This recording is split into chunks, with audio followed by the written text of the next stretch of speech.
إذا ألقوا فيها سمعوا لها شهيقا وهي تفور. Bila kita perhatikan pada lafal idza ulqu fiha, di sini pada lafal zal, ya, hati-hati jangan sampai terbaca dengan z, ya, atau dengan zai, jangan dibaca iza, dan panjangkan huruf za di sini sepanjang 4 atau 5 harokat karena ia ada mad jaiz munfasil. Mad jaiz munfasil adalah, kita uraikan, mad artinya panjang, jaiz artinya boleh, munfasil artinya terpisah. Yang dimana mad jaiz munfasil ini merupakan mad yang terjadi disebabkan karena adanya hamzah. Kita lihat pada lafal iza, awalnya iza dengan 2 harokat. Karena datang setelahnya hamzah pada lafal setelahnya, maka apabila ada hamzah terletak setelah huruf mad, maka dia dihukumi dengan mad jaiz munfasil bila hamzah tersebut berada di lain kata. Karena nanti yang berkenaan dengan hamzah ini ada 2, ada mad wajib muttasil dan juga mad wajib munfasil. Perbedaannya adalah apa, teman-teman? Perbedaannya posisi kata hamzahnya. Kalau posisi huruf hamzah, ya, berada pada satu kata, maka dia mad wajib. Bila beda kata, maka dia mad jaiz munfasil. Selanjutnya ulqu, ya, ulqu qaf, idza ulqu fiha, ku mad tabi'i. Di sini alif ditandai dengan warna abu-abu, alifnya dianggap tidak ada sehingga langsung saja ke huruf fi-nya. Jadi ku-nya 2 harakat saja. Ulqu fiha, fi dan ha serta sami'u laha. Keempat bacaan ini fiha uha, ini adalah mad tabi'i atau biasa dikenal juga dengan mad asli. Untuk mad tabi'i panjangnya sudah kita ketahui, yaitu hanya 2 harakat saja. Nah, hati-hati di dalam memanjangkan mad tabi'i lebih daripada kadarnya, misalkan kadang sampai 4 harakat. Misalkan idza ulqu fiha sami'u laha. Ini terlalu panjang, ya sahabat fillah. Jangan usahakan jangan sampai terlalu panjang seperti tadi. Cukup 2 harakat. Fiha sami'u laha, begitu saja. Kemudian pada lafal syahiqaw wa, syahiqaw wa, hi sama lagi mad tabi'i, ditandai dengan adanya apa? Adanya ya sukun didahului dengan kasrah. Kemudian pada lafal syahiqan wahia, di sini ada bacaan idgham bi gunnah, yang dimana cara membacanya yaitu, teman-teman, masukkanlah bunyi suara tanwin pada lafal qon, ya, qon, kepada waw, sehingga di situ wahia, qon wahia, maka dia berubah menjadi qawwa. Suara tanwinnya masuk ke waw sehingga waw dianggap bertasydid. Kemudian setelah itu ditahan dengan gunnah, maka dinamakan dengan idgham bi gunnah. Idgham artinya memasukkan, yang dimasukkan di sini adalah tanwinnya kepada huruf waw, kemudian ditahan disertai dengan gunnah. Maka syahiqaw wa hiya tafur, ya. Ya, tahan lagi, kita coba ulang. Syahiqaw wa hiya tafur. Kemudian pada lafal fur, di sini ada bacaan mad arid disukun. Mad arid disukun adalah mad yang terjadi karena adanya sukun arid. Sukun arid itu sukun karena awalnya kan tafuru, gitu ya, tafuru. Kemudian karena waqaf menjadi tafur, yang dimana rohnya dimatikan. Nah, sebelum huruf roh ini, nah ini roh ini dinamakan dengan sukun arid, sukun yang muncul karena waqaf atau berhenti. Sebelumnya ada huruf waw, yang dimana waw termasuk huruf mad. Maka apabila ada huruf yang disukunkan arid karena waqaf, sebelumnya huruf mad, maka dihukumi dengan bacaan namanya mad arid lis sukun. Panjangnya berapa sih untuk mad arid lis sukun? Boleh kita panjangkan 2, 4 atau 6. Nah, kemudian di sini ada huruf ro. Nah, di sini ada hukum tajwid berupa namanya ro tafkhim. Ro tafkhim. Apa itu ro tafkhim?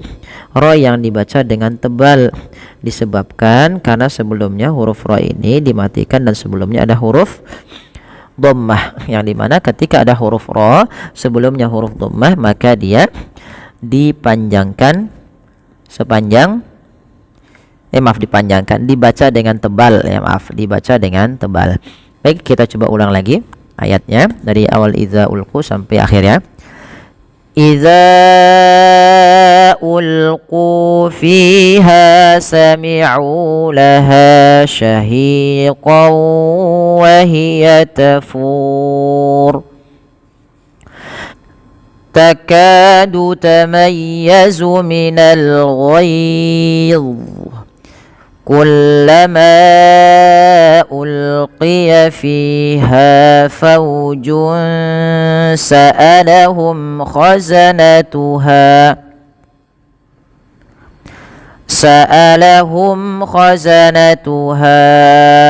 ألم يأتكم نذير. Perhatikan pada lafal takadu ya, pada lafal takadu tamayyazu, ka dipanjangkan 2 harokat karena ia mad tabi'i. Nah, ketika melafalkan ya yang berharokat tasydid, ini bukan hanya takadu tamayya ya, tamayya dipanjangkan, tapi dia ditekan dengan lembut. Tamayyazu. Kenapa? Karena dia adalah bacaan lin, yang dimana ya itu huruf lin ketika sukun atau bertasydid, yang dimana dia dibaca dengan lembut. Kemudian pada lafal minal ghayz. Nah, kemudian pada lafal bacaan ghayz di sini ada namanya mad lin. Mad lin. Apa itu mad lin? Mad yang terjadi apabila ada huruf waw, ada huruf ya, yang dimana sebelum huruf tersebut ada huruf fathah. Maka ketika waw sukun kemudian bertemu dengan sukun arid, sukun yang terakhir ini kan dha-nya awalnya minal ghaizi, karena kita wakaf dha-nya dimatikan, ini sukun arid. Apabila ada ya atau waw kemudian bertemu dengan sukun arid ketika wakaf sebelumnya fathah, maka itu dinamakan dengan mad lin. Ingat, syarat mad lin adalah di akhir bacaan kita, bukan di tengah-tengah ya. Oleh karenanya di sini dibaca dulu dengan panjang ghayz. Panjangnya itu boleh sama, panjang itu sama dengan mad arid disukun, boleh 2, 4 atau 6 harokat. Tapi kita nanti ngambil yang 4 ya.